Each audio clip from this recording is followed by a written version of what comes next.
Nabuking ng Anti-Money Laundering Council ang milyon-milyong insurance at bank withdrawals ni late DPWH Undersecretary Maria Catalina Cabral at ng kanyang mga anak. Naganap umano ang mga transaksyon mula July hanggang December 2025 o kasabay mismo ng kasagsagan ng flood control scandal. Ang detalye sa exclusive Politico Update ni Joash Malimban.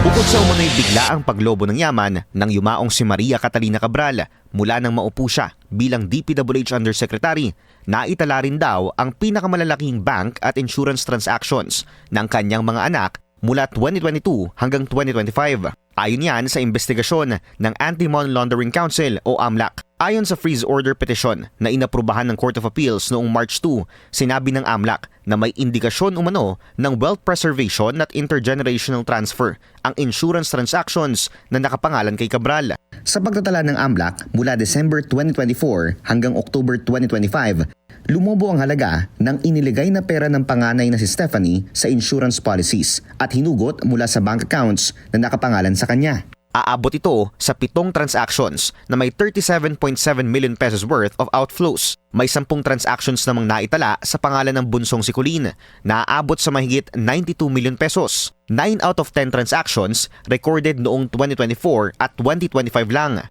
Ayon sa AMLAC, insurance-related ang majority ng transactions ng magkapatid kung saan beneficiary sila ng kanilang ina. Naitala rin daw ang malalaking transactions sa mga panahon kung kailan ani AMLAC ay may substantial control si Cabral sa pondo ng DPWH projects. Hindi rin daw tugma ang financial profile at lawful source of income ng magkapatid sa halaga ng kanilang recorded financial transactions. Kasabay nito, 33.7 million pesos out of the 45.5 million pesos na over-the-counter withdrawals ni Cabral mula nang maupo siya bilang USEC, naitala lang din noong 2025. Una nang iniulat ng Billionaire News Channel na pinatawan na ng freeze order ng Court of Appeals ang assets ni Cabral. Kabilang dito ang nasa 31 bank accounts, 25 insurance policies at 6 na motor vehicles.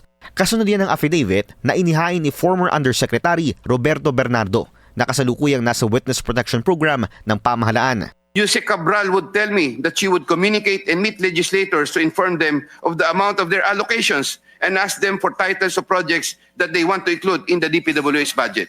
Una nang sinabi ng DOJ na bagaman pumanaw na si Cabral at absuelto na siya sa kanyang criminal liability, posible pa rin maghain ng civil forfeiture cases ang gobyerno para mapreserba ang kanyang assets.